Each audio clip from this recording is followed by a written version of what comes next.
Hello, welcome to Sports Bias with Cleveland J. I am unmuted. I just recorded the entire show, 37 minutes long with the timer, and played it back, and there was no sound because I was muted. So I am unmuted this time. So welcome to the show. Welcome to Super Bowl week. We have a fun show tonight for you. It's changed a little bit. I was going to do the top 5 anthems of all time, national anthem performances of all time, which I will do.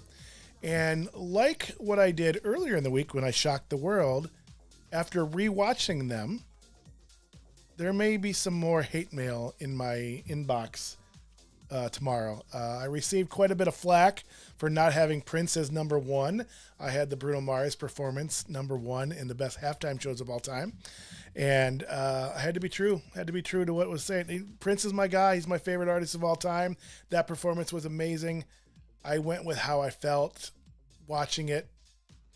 Anyway, the same may be true tonight. So, and I think there are more people that are connected to this performance because I think it's one of the most iconic performances in all of entertainment. People know that aren't necessarily fans or aren't even sports fans, but they know this performance. So, I'm prepared. I'm prepared for whatever happens. But we have the top 5 national anthems of all time. I also start out with 5 of the best commercials of all time. Couldn't do it. There's now 20. So you're gonna get 20. So just some quick announcements. It is Super Bowl week. Our crazy Super Bowl facts and stats show we are not going to do. We had some technical difficulties yesterday, but I was going to do it today. I was going to record it today and upload it. However, I'm going to use all that content for Knockin' Noggins on Friday. So all that information and all the crazy stuff I pulled up, I'm actually going to use for our live game show on Friday.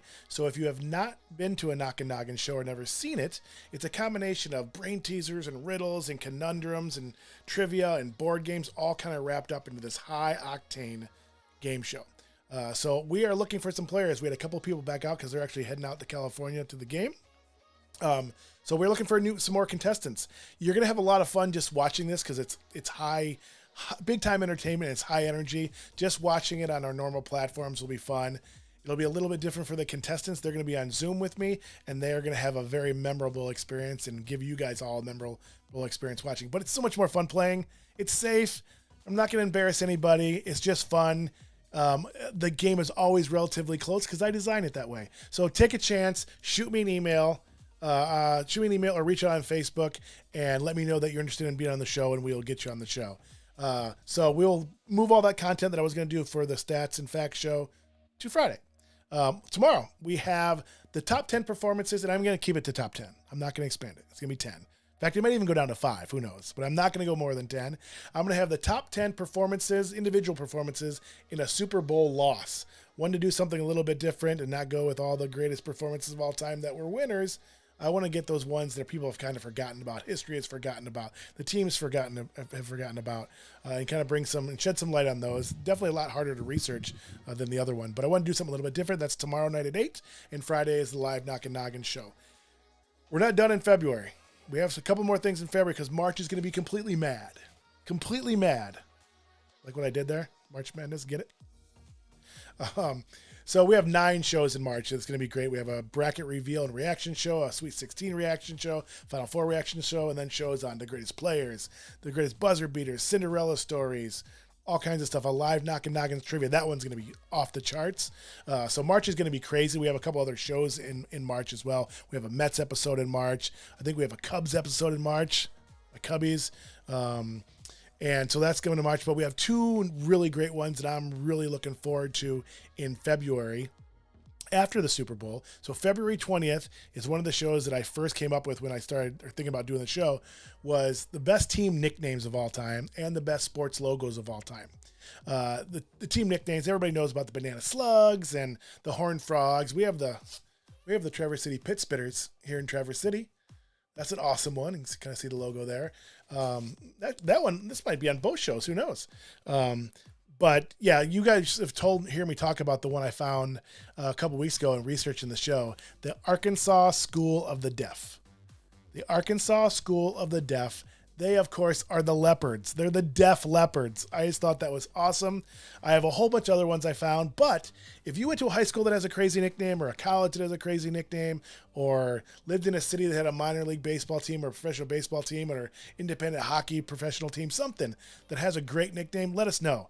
Shoot me an email, put it down in the comments on Facebook. Let me know. I'm always looking for new ones. I continue to research this show and continue to find some great ones. I have some really awesome ones that you probably have not have heard of. I've seen some of these on lists, and some of them I haven't seen on lists. So that's going to be a fun one. Even if you're not a sports fan, that'll be a fun one. So tune in on February 20th. We also have the logos as well for that show. That's been fun. And on February 27th, I am doing a show about the Cincinnati Reds episode that I am co-hosting with my friend Scott Utz. He's a diehard Reds fan, grew up a Reds fan. That's going to be fun. There is rumor that Scott may be sending me some Cincinnati beer. That could be. I could use some, Cincinnati chili as well. Some graters, perhaps. Just saying, Scott. Just teasing.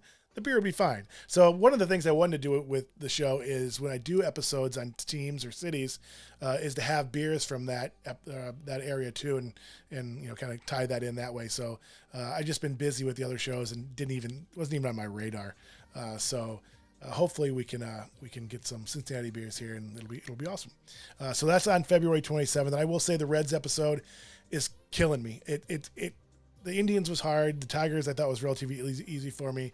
The Reds, Scott's grew up as a Reds fan. I grew up in Ohio. I'm a huge baseball fan. I obviously know a lot about the Reds and their players and their history. This coming up with this Mount Rushmore is really hard. The lineup I'm getting, the Mount Rushmore it's driving me crazy. So it's going to be a game time decision. There's so many players that are worthy of their Mount Rushmore. So stay tuned for that. I can't wait to hear what Scott is. I have not talked to Scott yet about any of his picks, so it's all going to be coming in blind for me. So we'll have to see what his reactions are, my reactions are to his picks. So that's February 27th. And then we have all the March Madness stuff.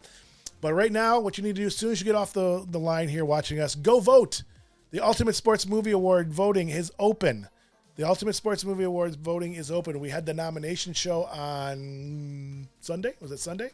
If you have not seen it, it's on our Facebook and Twitter pages and YouTube page. So you can watch that. We had some fun special guests. You might see a clip of Annetta out there, my wife. That was a really fun clip of her trying to justify some movies that she thought should be considered. That was fun. It was fun having her on the show, and she did great. That was a fun show to do with my buddy Joe Gua. You'll be seeing Joe again with some other videos we're going to be doing. You'll see the voting is open. You can vote for the whole thing. You're starting to see some individual posts on categories. So I think we have the basketball one out there, the best basketball movie of all time, the best supporting actor of all time, which will be Susan Sarandon, I'm assuming. But you can go vote. Vote often. Vote early. Vote. Share it with your friends. If you have memories of watching these movies with your family or friends, or you have sports friends or friends that just love movies, comment on the post, share it, get the conversation going. The more activity we get in, the more fun it will be, the more votes we will get in, the more accurate it'll be. So please share the vote. Also, as I'm thinking about it, please like us subscribe to us on YouTube. So we have that following. We're trying to get to 1,000 followers, so it opens up some extra benefits for us. Hopefully we get a stronger feed, better quality, opens up some advertising opportunities for us. So we want to get to 1,000 followers as quickly as we can. So like us on Facebook, certainly follow us on Facebook, but please smash the subscribe button. I did that. I thought I was never going to say that, smash this button. I'm kind of sick with myself right now. Anyway, subscribe to us on YouTube. All right, we got to get going. Top 5 anthems of all time. Be prepared for what I'm about to do. The top 5 anthems of all time. We'll go relatively quickly through these. So what I've done is I created a playlist on our YouTube channel that has all 5 of these. You can binge watch all 5 right now if you wanted to. But stay with me. Stay with me first and then go. All right? Because I can't play the clips, obviously. I'm not legally allowed to do so yet. We're working on that. But you can go watch them. I put a playlist together for you, and you can watch them real quick on there. Number 5 might shock some people. It's from last year. Demi Lovato. Demi Lovato comes in at number 5. It's the number 5 best national anthem performance of all time in a Super Bowl. I thought she was great. I'm not necessarily a huge fan of hers. I have nothing against her. but she was fantastic. I think she struggles with identity. I think she struggles with her personality in her rest of her life and her career. This was one that she kind of just fell into her own. She got to use full range of her vocals. She was controlled. She was really fantastic. I thought it was a really elegant, classy performance. Demi Lovato at number 5. At number 4, Jennifer Hudson. Hard to beat Jennifer Hudson. Anything she does is great. Her voice is just fantastic. This was a almost flawless performance. It was fantastic. Can't go wrong. You're going to see her in almost every list you see as a top 10 performance for the Anthem. So this is great. Jennifer Hudson at number 4. Number 3 might surprise some few people from me. Faith Hill. Faith Hill at number 3. I will say this may have been the best. This very well could have been number 1. The only reason it's not, I think technically and sound-wise, this was the most flawless performance I saw.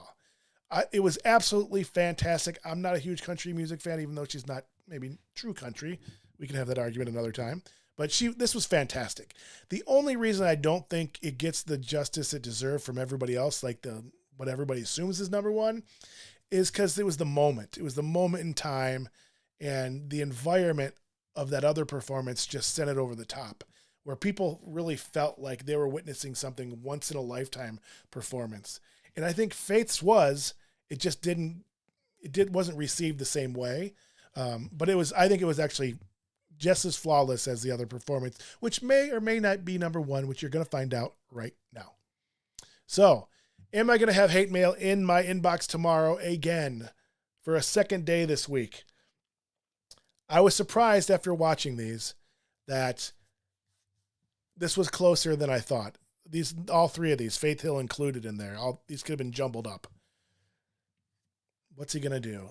At number 2, the number 2 all-time performance of an anthem at a Super Bowl is Luther Vandross. Luther Vandross. This was just, I'm a huge Luther fan, but most people have this as a top 5, top 10 performance. It was a little bit different rendition. I think some people don't like that. It was a little jazzy, a little soulful, but he's great. His voice is great. I thought it was absolutely flawless, fantastic. Again, it just didn't capture, the night that Whitney did this. Everybody remembers where they were. They remember this performance. Even if you're not a sports fan, people remember this performance or have seen it, even if they didn't watch the Super Bowl. There have been so many clips. It's been shown so many times, and rightfully so. This was just, again, I think Faith Hill was equally as good, but it was the moment. It was the time and place it happened. It was again, just watching it, you sense that you were watching something that was just, that we'd never seen before. We've all seen this song sung a million times, good and bad. Thinking of Roseanne Barr. No, that was a national, Take Me Out to the Ballpark, I think. Anyway, this was a performance that everybody remembers, and if you've seen it once, you remember it. You'll always remember it. I think Faith Hill's you don't necessarily remember the same way because it was just the moment it happened. So there's your top 5. Let's go through them once again. Your top 5 all-time performances of a national anthem at a Super Bowl. Number 5, Demi Lovato. Number 4, Jennifer Hudson. Number 3, Faith Hill. Number 2, Luther Vandross. And number 1, of course, Whitney Houston. Yeah, that was harder than I thought. Well, we could kind of went in there. I don't know how that changed. Oh, you know what? That's what I did. I didn't change that. I just gave you a sneak peek at number 1. I did. I gave you a sneak peek at number 1. I don't even know if I did that properly. I didn't. All right. Well, there's your see number 1. Kind of just ruined the whole show for you, didn't I?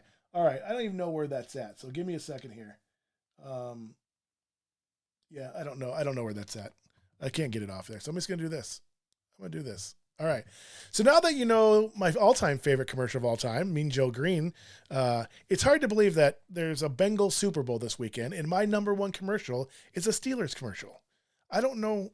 I don't know what's come over me. I don't know what's happening. I'm either maturing, getting older. I'm just really dumb. I don't know. But that commercial is classic. I remember it from when I was a kid. I remember loving Mean Joe Green after this. You didn't hear me say that. Hopefully nobody's watching. Nobody hears me say that because I might get shot for that. There's a lot of hate going to come at me in this show. I'm realizing. I don't know. It's going to be interesting. But that of all the Super Bowl commercials, I think that's the most iconic. People know the Coca-Cola ones, the Apple ones, the Budweiser ones. I think that's the one, especially if you're a little bit older. That one always gets to everybody. But let's go through these relatively quickly if I can find them now. All right, number 20, I have Amazon, Alexa Loses Her Voice. This was a fun one, especially with Gordon. I can't even think of his name. I can't even think now. I have another show to do. I don't know how I'm going to get through it. The chef, Gordon Ramsay, and Cardi B, and there's a third person in this that I don't remember, but this is a fun commercial. Like the anthems, I have a playlist of all 20 of these on our YouTube channel. Click the first one, click on the Amazon Alexa one, and you can just binge watch all 20. My kids had a lot of fun going through these today. They hadn't seen some of these, and they're still cracking up about them and asking me to replay and replay and replay. So at number 20, we have Amazon. Number 19, I'm not a Walmart fan, as most people know. This commercial was great. This commercial was really great. It had all famous cars from these shows. It had the Batmobile, had the Ghostbusters car, had the Mystery Mobile from, that's what it's called, from Scooby-Doo. It had the car from Dumb and Dumber. It had all these cars, classic cars from cinema. That was really great. So I have to give Walmart credit. It was a really fun commercial and really clever. Otherwise, I wouldn't put anything with Walmart on there. But I'm going to give them credit. At number 19 is Walmart. Number 18, Puppy Monkey Baby. Puppy Monkey Baby. Puppy Monkey Baby. I can say that 3 times. All right. Mountain Dew commercial. This was a classic from 2016. Everybody knew this one right away and remembers the Puppy Baby Monkey. It's hard to say that. So go watch that one at number 18. Number 17, the Hyundai Smart Pak. Pak Yakan the Harvard Yard. I can't do a Boston accent very well, or any accent for that well. Although my kids had me working on a British one, and what Juji might be wild. She's gonna laugh. But I do now have a British accent, at least one line. You ready? Are you British? Right? That was pretty good, I thought. All right, anyway, I cannot do the Boston. Pak Yakan the Harvard Yard. Smart Pak. That was a fun one. That was a fun one from Hyundai from, I think, last year. All these Boston residents are talking about the car that parks itself. So that's a fun one at number 17. Number 16, the E-Trade Baby from 2006. A lot of us still remember that one, the baby talking and trading stocks while they're doing a commercial, and then the baby throws up at the end. So that's a fun one. Just more of for me, that was more of reminiscing. I had forgotten about it, put it on my mind, but it's a fun one. I had to put it up because it was memorable. Number 15, there's several of these, and I'm probably going to get some hate for not putting Betty White on this one because there is a Betty White version of these, but I chose one with Danny Trejo, and particularly I chose it because Steve Buscemi's at the end of this. So these sticker commercials I thought were great. This one aired on the Super Bowl as the Betty White one, but these were great. So if you haven't seen that, go check that out on the playlist at number 15. All right, number 14, Cat Herders, the EDS Cat Herders commercials from 2000. Great cinematography for it. It's beautiful. It's funny. I think it was really nicely done. I have no idea what EDS is. I think it's an information system or something. Don't even know if they're still around. So they spent a lot of money. I don't know. Hopefully they're still around. But that movie, that commercial was really great. All these cats, the cat herders. He's pointing to a cut he got from one of the cats there. It was a funny commercial. Number 13, another Snickers commercial. I will give the Buffalo Bills credit for this. They're going in their 4th Super Bowl and they lost all 4. This was a commercial of them kind of making fun of themselves, and they're going to stay in that room until they figure out how to win a Super Bowl, and they're eating Snickers. Obviously they didn't figure that out. So, hopefully one day they'll win as well. But, I appreciated the humor in Marv Levy, their head coach at the time, and them making their stars, and these are their stars. So a lot of time you see commercials with team featuring teams, it's actors in there and maybe one player or coach. They had their stars in this. Bruce Smith and Jim Kelly are in here. Marv Levy's in this. This was a fun commercial. I appreciated the effort there. All right, so that was number 13. Number 12, Monster from 1999. Pretty sure there wasn't a Super Bowl in 1919.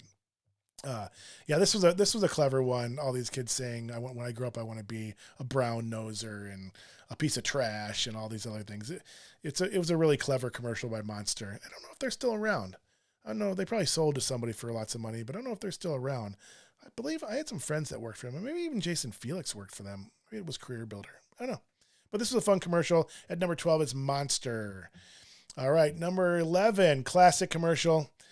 MJ and Larry Bird. Not an MJ fan, obviously, but this commercial was great. I think people still cite this commercial when you're playing horse around in the park or in your backyard. Off the roof, bounce on the ground, nothing but net. This was a classic commercial between these two superstars, and you have to check it out at number 11 on our playlist. Number 10, we're in the top 10, and the top 10 is strong. I'm not going to lie. This is Ray Charles at number 10. He's all the way down at number 10. This is a great commercial. Everything Ray Charles touches is great. It's awesome.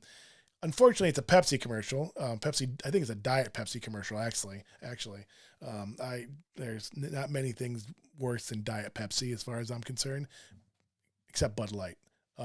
It's funny because I grew up drinking Pepsi, and I still, if I were to have regular soda, I'd have Pepsi over Coke. I think Coke's horrible. However, Diet Coke is gold. It's absolute gold.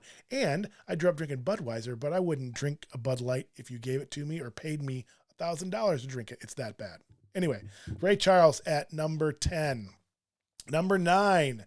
This was a great commercial. I totally forgotten about it. The Reebok commercial with Terry Tate. This company, his office company, comes in or hires Terry Tate to come and increase productivity. He comes in and like tackles people. They did really great on the stunts because he nails people in this. It was a fun commercial. They had a couple of references to Office Space, the movie Office Space on it. It was a fun commercial. So Reebok, the Terry Tate commercial from 2003 comes up at number 9. Number 8, Rocket Mortgage from last year. I think everybody remembers this one with Jason Momoa in it.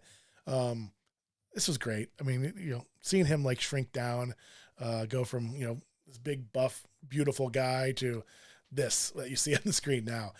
My favorite part is the very end of that when he's trying to lift those barbell with no weights. He's like, get it, take it. And Lisa Bonet just like picks it up with one thing. Yeah, it's a classic. I think it'll always be a top 10, always in the top 10. This was a great one from Rocket Mortgage from last year. Number 7. I hope I didn't do that one. The same one. All right, number 7. Yeah, these are all classics. These are all awesome. I think everybody has seen this one when the little kid's like trying to put energy and the force through things, and finally he's trying to get his dad's car to start, and his dad remote starts it, and he's like, oh, I did it. It was awesome. That's a great one. VW, The Force from 2012 is at number 7. Number 6. This is great. This is awesome. This was a commercial I actually have a connection to. So this is the Doritos commercial. This was actually a contest. Doritos held a contest, and this was the winning submission from that year.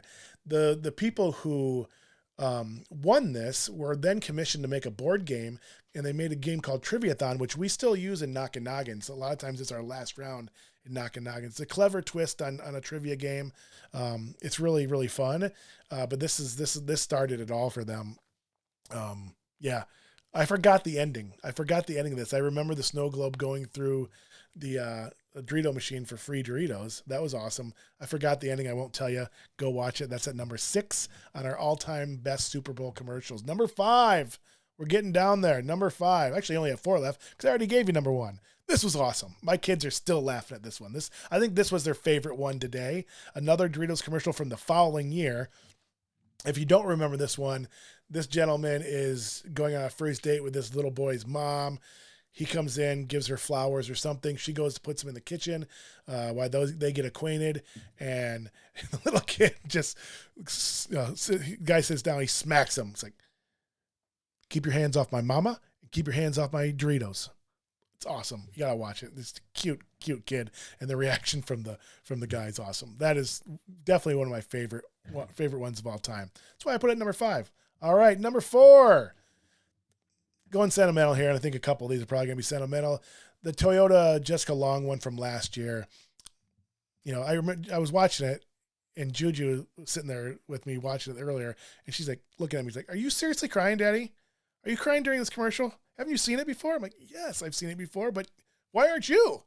It's just a great commercial. It's about a girl that was an orphan in Siberia, and she was adopted despite having issues and her lower legs being missing, and went on to be a 16-time gold medal swimmer in the Paralympics. Incredible story. It's a really great, touching commercial. That is at number 4, Toyota Jessica Long from 2021. Number 3. Number 3, another sentimental one. Maybe it's just me getting older and thinking about my parents and friends' parents leaving us, and this was just a great commercial from Google. This gentleman remembering his wife and posting all these pictures, and Google is remembering all these comments that he made along the way and shares these memories with him. This is a great one, a classic. And the next one also, since you already know that the Coca-Cola commercial, which they're not doing another one this year. This is the second year in a row that they're not having a Super Bowl commercial, which I always wondered, I always wondered why some of these big companies spend this type of money. I think this year's, it's $6.5 million for a 30-second spot. And that's just for the spot. That's not the production or anything else. There's something glaringly missing from this list, and it's one of the Budweiser commercials, the good ones, not the frogs or anything like that. The Clydesdale commercials. There were several of these that were great. The one with the dog was great. This is the one I will cry every time I see it. So I back-to-back commercials crying, or actually 3 commercials in a row. It went from Jessica Long to the Google one to this one. So 9 minutes or whatever of tears for me today. So this was the one where the gentleman raises the horse. He turns him over the Clydesdales to Budweiser. 3 years later, he sees the Clydesdales are going to be in Chicago for a parade. He drives up to see them, and the horse and him reconnect. It's awesome. It's awesome. That's all there is to it. And you know that my first number 1 was the Mean Joe Green one from Coca-Cola in 1979. So yeah, that's it. You now have the top 5 Anthem performances of all time, and you have the top 20. I gave you a bonus, gave you 15 bonuses. It would have been impossible for me to pick 5, although maybe not. I think that top 5 could probably stand on its own. I don't know if I'd change anything. 5 through 10, could shuffle them around, but I think the top 5 is pretty solid. Again, I have both of those on playlists on YouTube, so just go to our YouTube channel, click on the playlist tab, and you'll see the playlist for both of them. You can click one and just binge watch all of them. It's a lot of fun. I'm gonna continue to rewatch them. The kids and I are having a fun time watching them, and then bring up some of the other ones that maybe didn't make the list that were still funny, because there's been so many great classic commercials, even from some of the companies we saw. Just gonna go again with one Clydesdale commercial. Could have gone with 3 or 4 other ones too. Mountain Dew always has good ones. Coca-Cola has good ones. Doritos always has good ones. So there's a lot of them out there to binge watch. So I encourage you to go watch those. Get ready for the big game. Tomorrow we'll be back with the top 10 performances of all time in a Super Bowl loss. That's been a fun one researching, a little bit harder one to research. And then also Friday, definitely join us. If you're not going to be out and about, getting ready for the big game or whatever you guys do on Friday night, us old people probably stay in now. Stay with us on Friday night. It's going to be a ton of fun. Even if you're not playing, you can play along. You can download a score sheet to actually play along with us. It's going to be highly entertaining anyhow, and it's fun to kind of play. But being a contestant's another level. So take a chance. Trust me. Shoot me an email. Reach out on Facebook. Tell us you want to be a contestant. You don't need to know about sports even. You don't need to know about Super Bowl. It'll help, but I rig it where it's all close. It's just meant to be fun, but it's high-octane fun. It's fun. You're going to sweat a little bit as a contestant. It's going to be something to see, to experience, and to watch. So make sure you join us for Friday there. And also go vote. Go vote. Make sure you're voting for your favorite movies. Continue to follow us on Facebook. Like our YouTube channel, please. We're trying to get to 1,000 subscribers, so make sure you subscribe to our YouTube channel. Follow us. YouTube. Follow us on Facebook, Twitter, and Twitch as well. And we will see you tomorrow night. And don't go vote. Go vote for the Ultimate Movie Awards. Go get our posts. Share them with your friends. Talk about it with your friends. Challenge your friends to put their favorite movies out there. And I will see you tomorrow night.